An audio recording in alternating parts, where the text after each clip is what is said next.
Hey, everybody. Nice to see you tonight. For all the folks that got redirected over from Hellis stream, thank you and welcome. Oh, I forgot to pull Jen out of the stream. Sorry, Jen. It's one of those nights.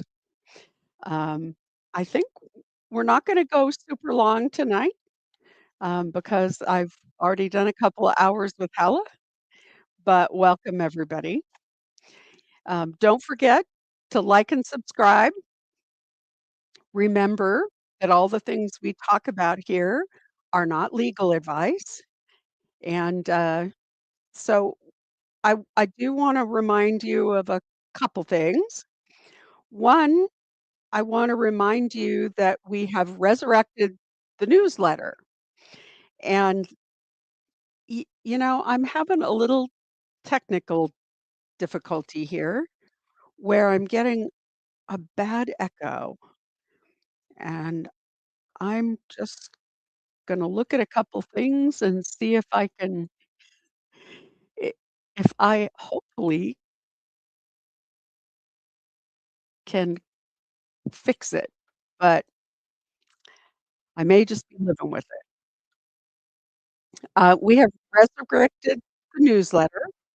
The first installment went out a few days ago talking about the, um, the information that has come out about, um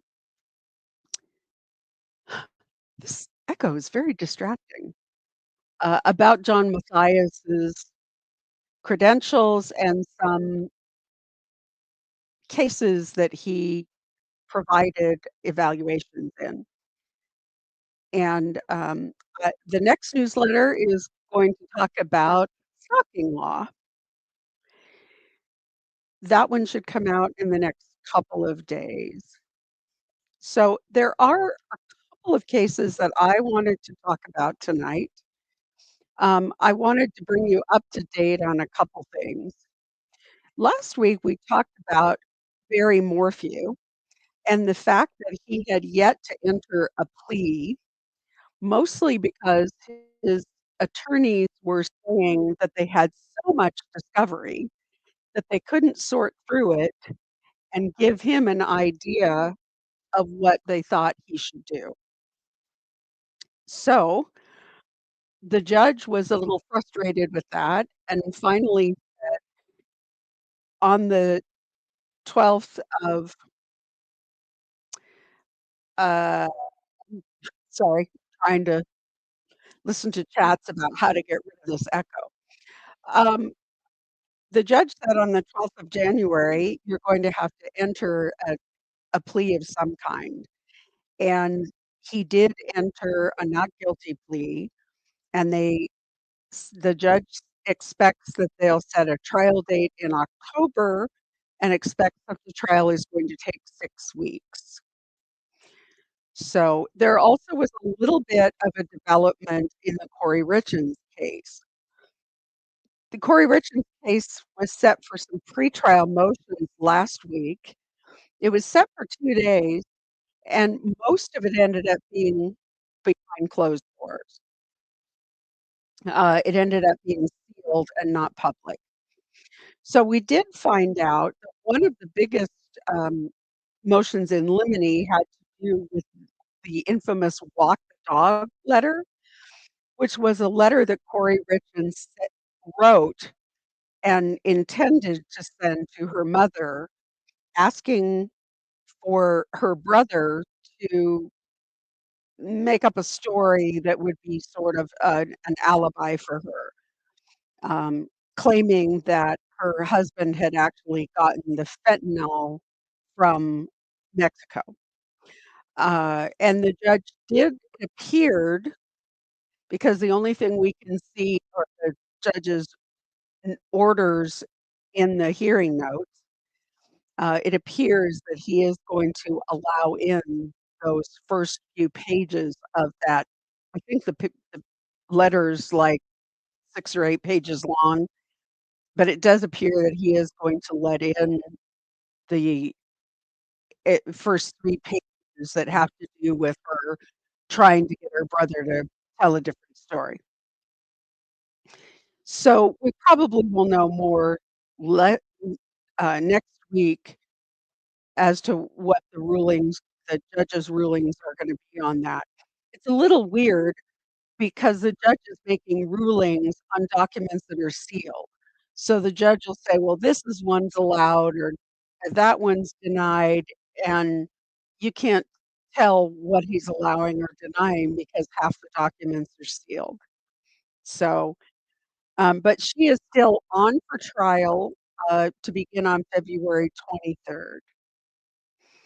That trial is expected to go through March, and she still has another trial coming up on all of the financial crimes.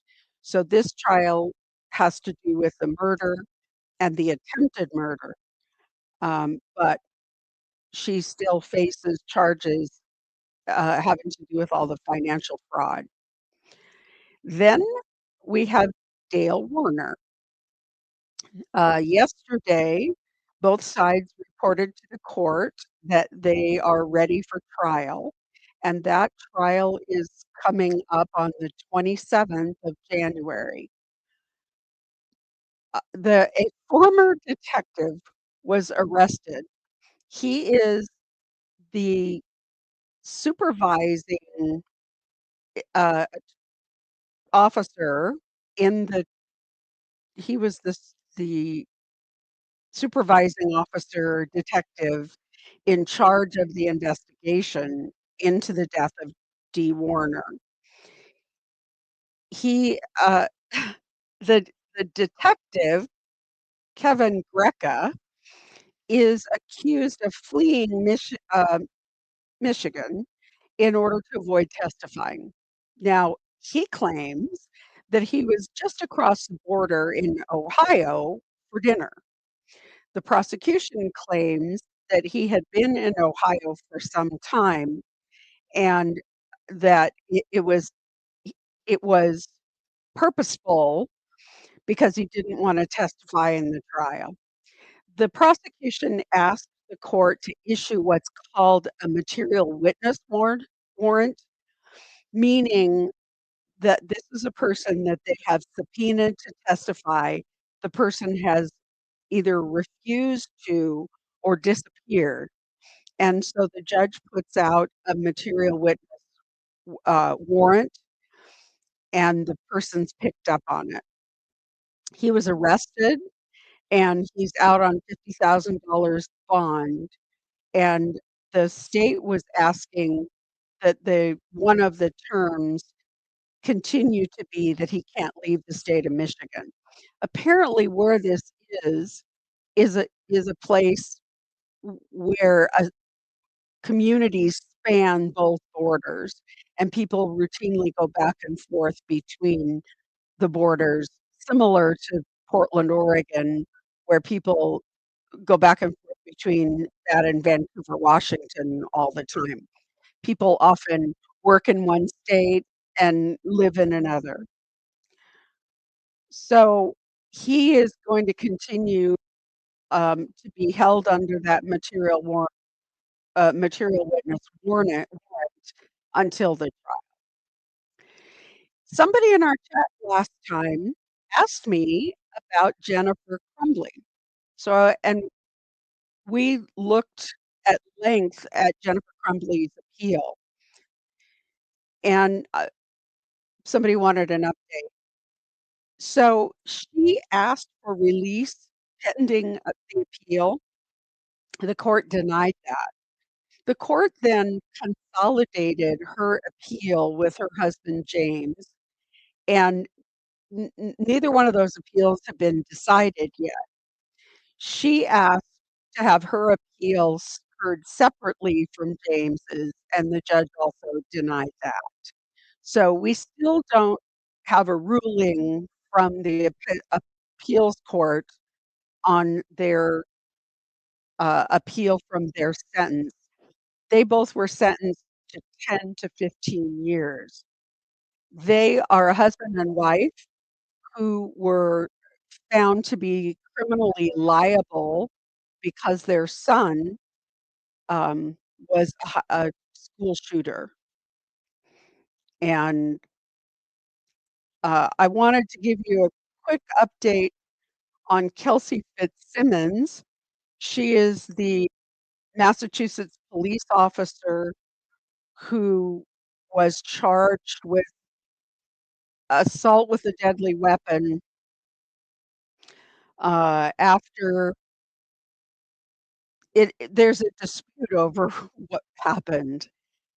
Kelsey Fitzsimmons claims that when her law enforcement colleagues, who people from her own department, came to serve her with a restraining order that gave her fiancé custody of their 4-month-old baby, she pulled a gun. She claims she was attempting to turn it on herself. Her colleague claims she pointed it at him. He then shot her in the chest, and she was in the hospital for nearly 60 days recovering from the horrible, um, injuries that were caused by that shooting. She was charged with attempted I think it was assault with a deadly weapon, um, against the other police officer, the one who shot her, and she was held in custody. She was released after from custody after her recovery, and I'm sorry if this sounds choppy because I'm having a hard time talking over an echo that I'm hearing, so I will do my best. Um, she was released after her treatment on bail, and one of the conditions was that she would blow into a scram device, which was to measure her alcohol use. She was ordered not to use alcohol, and they were to police that by making her blow into this scram device randomly. Because of her injuries, it was extremely painful for her to do that. When her attorney went back to court and asked the judge for her to be relieved of that obligation and for it to be enforced in some other way, the judge said, "If you can't blow into the device, you're going back to jail." So she was back in jail for a couple of months. She was released just before Christmas, like December 23rd, when she agreed that she had healed enough that she could use the scram device. So, she is out. The her trial was originally scheduled for February 9th, but it has recently been moved to March 23rd because of some kind of scheduling issue with the prosecution. The prosecution requested that it be moved. They anticipate that it's only going to take a few days to try once they get to trial. Once again, we're in Massachusetts. As Melanie Little says, Massachusetts is where your civil rights go to die, your due process rights go to die. But hopefully, Kelsey Fitzsimmons is going to get a fair trial. It's a really distressing case. Um, it appears that her former now fiance has been using the system, using the issues that she had as a way to get custody of their child, to make her pay for it. She sold the home that she was living in they were living in. She was the sole owner of that house. She likely sold it to pay for her attorney fees, but the fiancé has asked that the court impose a trust on that money, so that she can pay child support in some sort of lump sum, which is a little premature because he doesn't even have permanent custody of the child, but she is still having to fight to see her child. So that's a case we'll be following closely, particularly when it gets to trial. The last one I wanted to talk about tonight is Adrien Gonzalez. This is the Uvalde, Texas trial of a I am unclear at this point whether he was he was a sheriff or a police officer, but he was, I think, a community schools officer. And there's a lot of question about whether or not he's being targeted as a scapegoat. And this is a really difficult case. These are the families of young children who were murdered in an elementary school during a school shooting. So now they're trying to hold this police officer responsible for not responding fast enough, and there's a lot of question about what else was going on in the school. I think that as the prosecution has put on their witnesses and as the evidence has unfolded, there are a lot of questions about whether this particular officer, Adrien Gonzalez, was less responsive than any of the other officers. Was he particularly holding back and not confronting the gunman? And I don't think there's any evidence to that. Um, there was actually a deputy who was on the stand. Now, I am not watching this every hour of this trial, but I have been watching some of it. There was a deputy that was on the stand today or yesterday who testified that he heard that there was a school shooting. He was from out of their jurisdiction, but he heard that there was a shooting, and he rushed there because his daughter was a student at the school. And he was among the officers who held back and didn't storm the school, um, even though his own child was in the building. And there's some evidence that he took some actions that Gonzalez took some actions to respond to the shootings, and that there were others that did even less.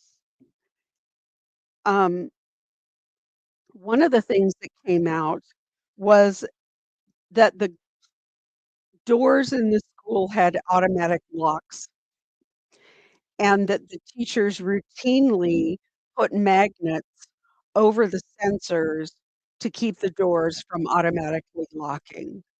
And that at least one teacher said that the school actually gave them the magnets to disable the door locks, and that it was a matter of convenience. There was a shortage of keys, and it was inconvenient to have to open and close, unlock and unlock those doors all the time. So, it seems to me that there are a lot of holes in the prosecution's case and a lot of places where there could be reasonable doubt. But I think here's the tough part. The families of these victims are sitting in court, and the prosecution has been guaranteeing them some modicum of justice, um, by bringing this police officer in and prosecuting him. There was one family member that had a big outburst in the court. The defense moved for a mistrial. The judge denied it.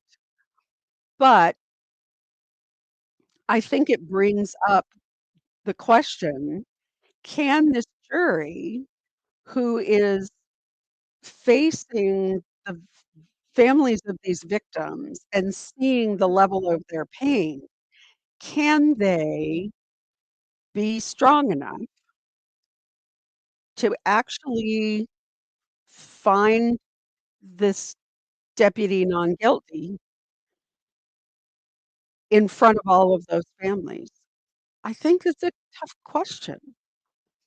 Can this jury find the strength in the face of these devastated families to come back and say, this was horrible, but we don't think this guy's guilty of what he's charged? So I think is that is a trial that is worth watching. So I did want to give everybody a really quick rundown of what is on the trial schedule for January. So we have Tracy Grist and Kevin Ellis in the Rastelli case. Now, Tracy Grist's trial was supposed to start on the 12th. However, there's some of the things that I've found make it appear that might be delayed. They're not being tried together, but the cases are related. They all have to do with the death of Matthew Rastelli, and it appears that if one gets delayed, the other one is going to get delayed as well. We also have Tressa and Brittany Collins. They are being tried for federal financial crimes because their Tressa's husband, Brittany's father, is still missing, and his body has never been recovered. That is Shannon Collins. He was an Army veteran. He disappeared in 2021.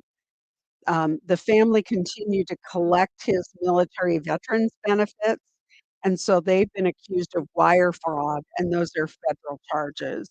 There still are no charges in Shannon's disappearance. We also have Jennifer Gledhill. She's has a pretrial conference coming up on the 29th. She's a Utah woman whose husband, Matthew Johnson, also a National Guardsman, is missing and has never been found. She confessed to her lover that she shot him while he slept because he wasn't Matt. Who does that sound like? Wasn't Matt anymore. Her parents were arrested and charged with helping her clean up, but his body has never been found. And so that hearing on the 29th is going to be to set a trial date and set times for motion hearings. Tiffany Adams, the Oklahoma grandmother, is who pled guilty to the murders of Veronica Butler and Jillian Kelly, is being sentenced on the 28th of January. And two of her five, well, there were five total co-defendants. Two of the co-defendants are still setting for trial. The other three, including Tiffany, have pled guilty. And we have Derek Rosa, although, and that's a case out of Florida. He is a minor being tried as an adult, and he was 13 years old at the time of his mother's murder. He's currently set for trial on the 26th, although I did see something that indicated that it may be postponed. So, those are the things that are coming up in January. I'm very interested in Tiffany's sentencing. Also very interested the in Dee Warner's case.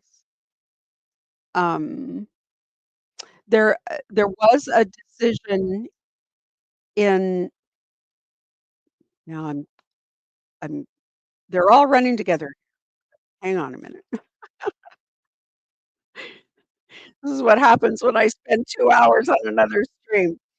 Corey Richens, one of the things the judge did decide was that that case will be live streamed. So, that's good news. We'll be able to watch that one. So, I hope that if you guys didn't catch me on with Hella and Dolly on Excited Utterance, that you will do so. You can catch the replay. I enjoyed it, and we talked a lot about the Matthias conundrum. So I hope that you'll catch that, and definitely, if you have not subscribed to Hella and Dolly at Excited Utterance, please do. Their channel is a lot of fun, and they do sort of take a fairly lighthearted approach to things, and it was fun to do that tonight. So, anybody got questions for me? I see a lot of folks. Hey, Dolly. Yeah. Thank you, by the way. I'm scrolling through and I see some super stickers and some chats. Um, this girl, 4602, thank you so much for your super chat. We don't really solicit them, but we appreciate them. We appreciate your generosity. Follow up from Hellis Stream. Yes, you have LDS supporters on your channel. Me. I love your channel and courage to shine a light on evil people who use and hide behind religion to hurt anyone. And I agree. I'm the first one to tell you that my LDS neighbors have been and are some of the nicest people in the world. Um, and I have no beef with the church, with individual church members. However, I really felt like it was my responsibility to point out the places where I believe that Chad and Lori had misused the church's doctrine um, to justify what they did. And I don't think that you can completely understand that without first understanding the church doctrine. So that's why my book opens up with church history. So I appreciate you saying that. I know that was Lauren gave out very mixed messages about her feelings around the church, both on her Mormon Stories thing recently and when she and I were on. And so it was a little hard to tell um, what her feelings were. I think that she was more offended and more protective of the church and perhaps more offended about the things that I said than she let on. That's kind of obvious from some of the text messages that have come up lately. So, and I never intended to speak poorly of somebody else's faith, uh, but still and have always felt like people have a right to know what it is that the church believed, and then how Lori and Chad were able to warp that, I guess. Yeah, so looks like that is the link for Hella and Dolly, and, I thoroughly enjoyed getting to know them, and it was a lot of fun. We had a few light-hearted and lightheaded too comments. Great job on Hella tonight. I respect you for speaking your truth. Hope this is okay to send. Perfect. Thank you. Um, yeah, I have tried all along to just believe that there's room out there for all of us and that we don't have to be in competition with one another. And we we can all coexist. Um, but as things have come out and some of some of the things that she said, I felt the need to counter with what I see as the truth. Yeah. What else you got for me, Jen?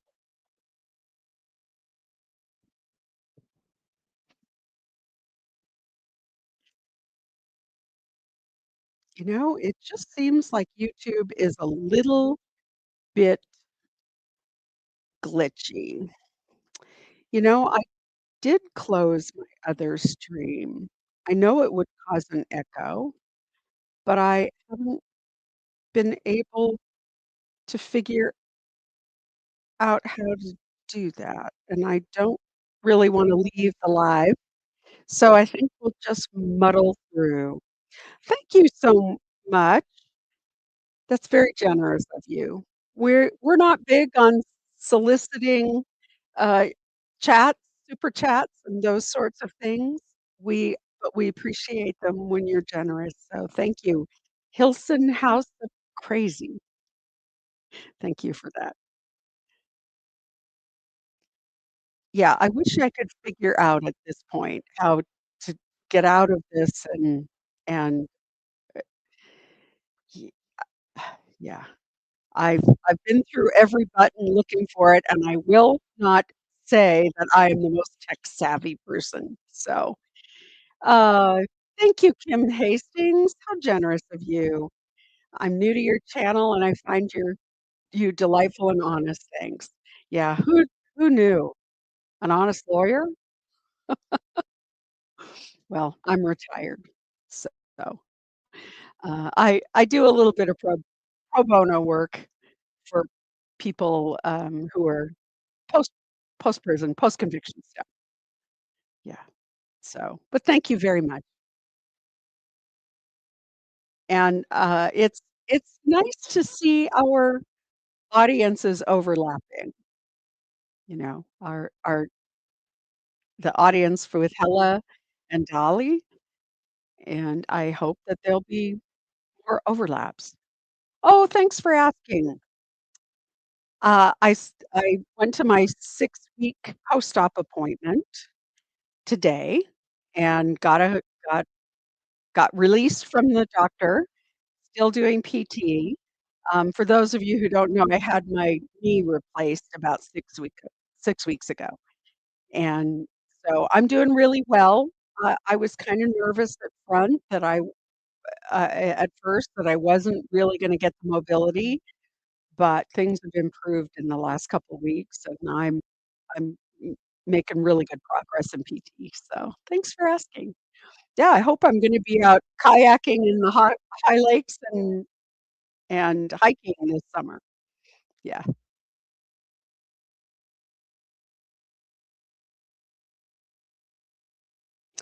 Yeah, you're right, I have 2 streams open, but I can't find the other one to close it, and it does seem to, StreamYard seems to be glitching tonight. and it may be my internet connection. Hi, Christy.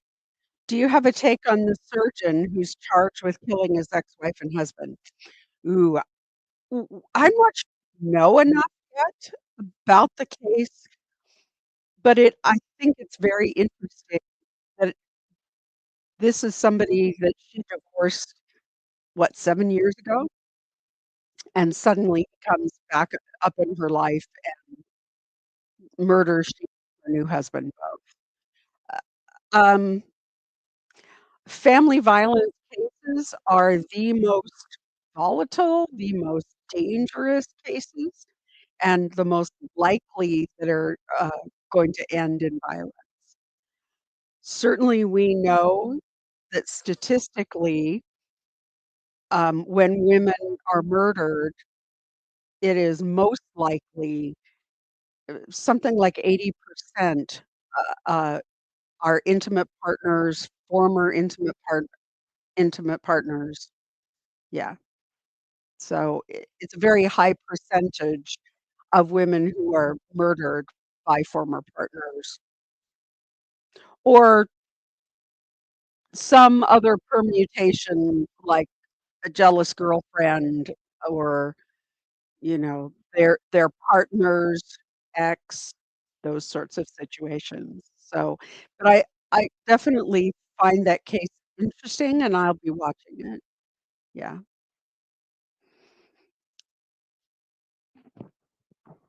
That case is really sad too because there were 2 young children in the house, and there isn't a clear picture of how long those children were home in the house after the parents were dead, and that's they're 4 and 1-year-old, so it's really unclear at this point what sort of long-lasting impact that might have on them.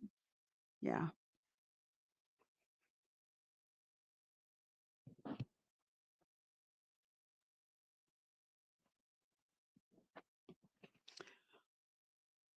No question, just saying Lori's a badass.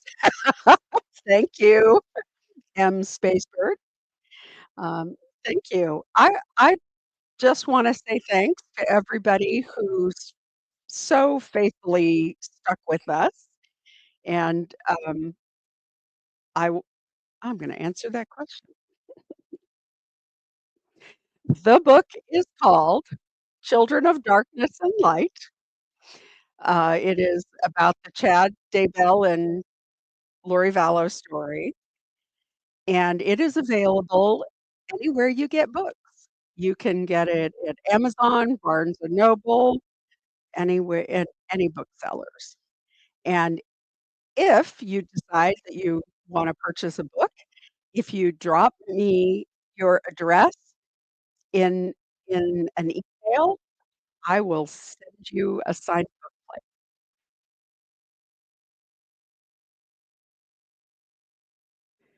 Yeah, I don't know, is this glitching and lagging on your end as well? Is this annoying to listen to for all of you? Hi, Eat the Food, Tina. I love your name. Eat the food, Tina. Love you, Lori, and thanks for your candor on excited utterance. Any comments on a Nick Reiner defense? I think it's way too early. I think Nick Reiner clearly is mentally whether or not that rises to the level of a defense, I think it's too early to tell.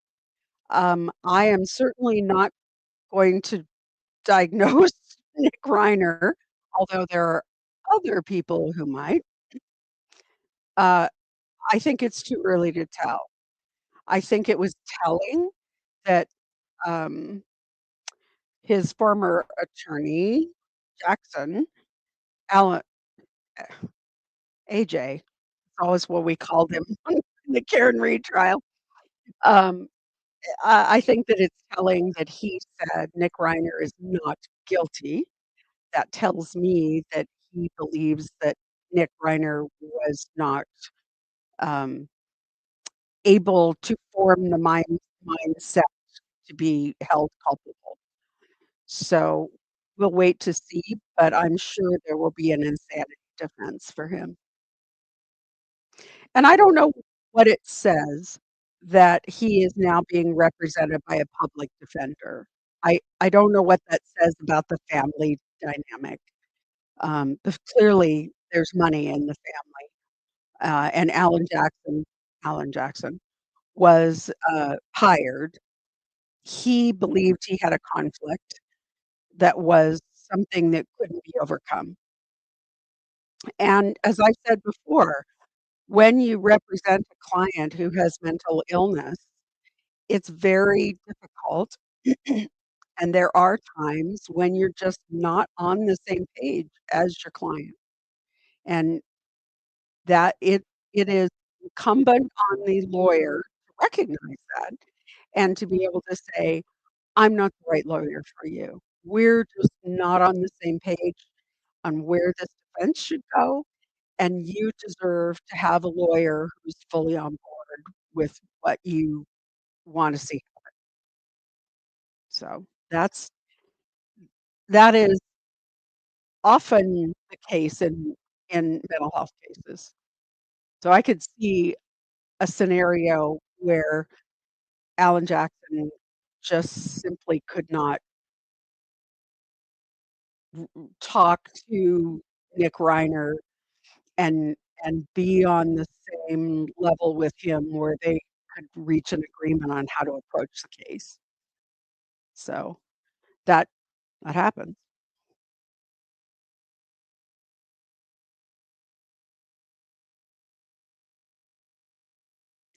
Okay, so I was just seeing something in the chat about how the stream is going, and you're saying that it is, uh, yeah, that it appears to be a little glitchy.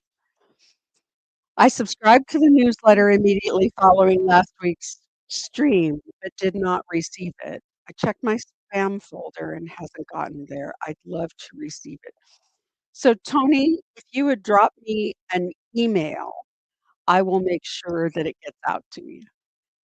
Yeah, just drop me an email so I know what email address I'm looking for because the subscription list is long. So, um, just let me know. Happy to send it out.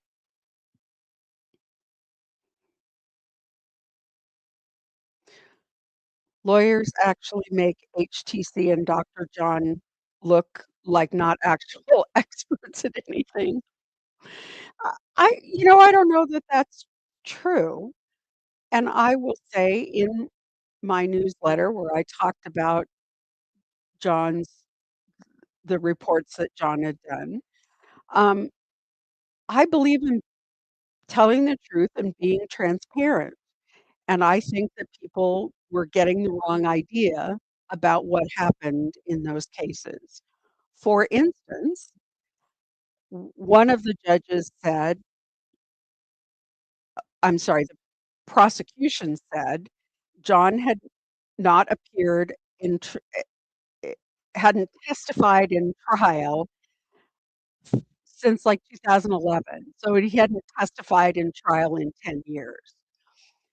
But it's important to point out that he was doing a lot of juvenile work, and juvenile court is not open to the public. So it's very possible, and the dockets aren't open to the public. The court records aren't. So it's very possible that he could have been testifying in juvenile matters, and none of those things would have shown up in any database. So I just think it's important not to jump to conclusions. I think what was said was damning enough. It's clear that John didn't do his best work in the Dittmer case. He did not use the most up-to-date,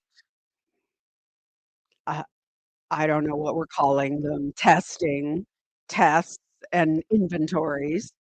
He didn't score them right. and he didn't take into consideration several things. But I also think it's important to point out that in the Dittmer case, the federal government wasn't talking to the state government. And so one of the things that John was criticized for was not taking into account that there had been a hands-on, this was a child corn, I hate that we have to do this, case, and there was no indication that there were crimes involving children beyond receiving and distributing images of children. It wasn't known by the feds that there had been a complaint in the state government of an incident that included being hands-on with a victim. And so a lot of people criticized John, saying that he should have taken that into consideration, and the prosecution said he should have taken that into consideration in the way he scored those tests. However, it came out that the feds who John was doing the evaluation for didn't know that until after the conviction and prior to sentencing, and that would have been after John had done his evaluation. So, I wanna be fair about these things. I'm I don't think that it is correct that John should be diagnosing people that he's never talked to and he's never met. He's got no business diagnosing Nick Reiner or speculating about Nick Reiner's diagnosis. But he is a PhD psychologist, and he does have credentials as an expert. Like every expert in every field, it is up to you, it is up to the judge, it is up to the public to decide whether or not you find that expert credible. When you watch a trial, you're sitting there, the jury's sitting there weighing the experts. This happened in the Karen Reed case. So in the Karen Reed case, there were dueling experts about whether or not John O'Keefe was hit by a car. And the jury had to decide which of those experts they found most credible and most qualified. And that's the case when you're dealing with any expert, whether it's a lawyer or a psychologist or a chiropractor.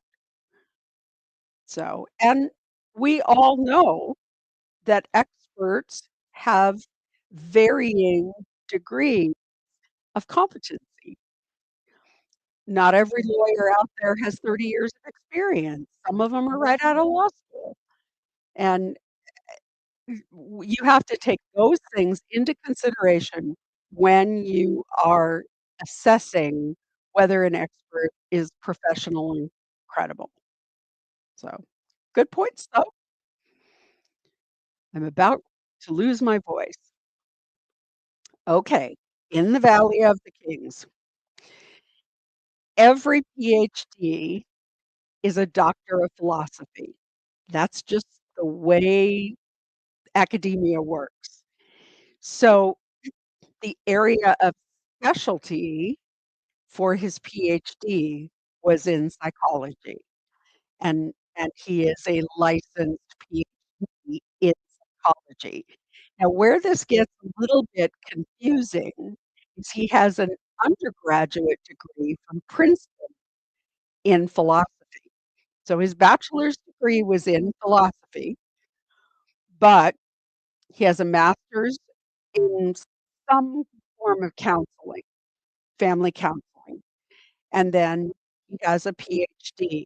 So every doctorate is a doctor of philosophy unless you have a Juris Doctor. And so a Juris Doctor is a doctor of law, but a medical doctor, that's a different doctor of medicine. But if you are a doctorate in any other discipline, it is a doctor of philosophy with a concentration in a particular field.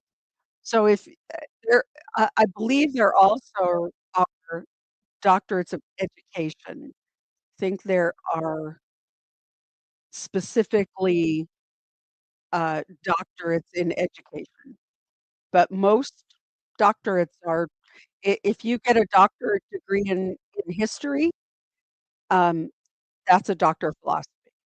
Yeah. So as as much as we don't want Lauren, people don't want Lauren to be right. She is right in saying that John's doctorate is a doctor of philosophy in the discipline of psychology. Right. What other questions?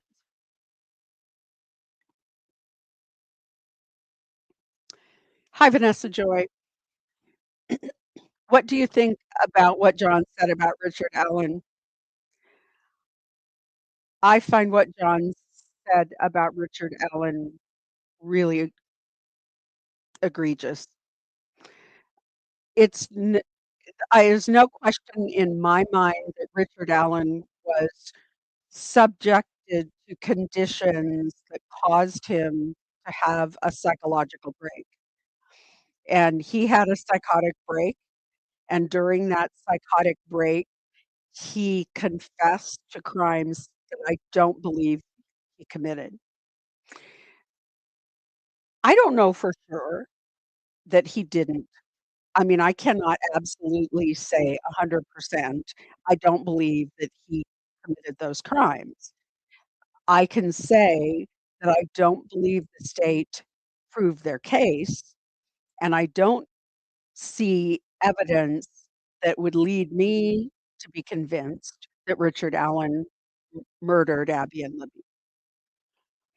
And I think that it was terrible for a professional to take the position that Richard Allen wasn't tortured and that his incarceration didn't lead to those confessions, that he wasn't tortured. I think he was. Um, somebody pointed out to me, which I thought was interesting, excuse me.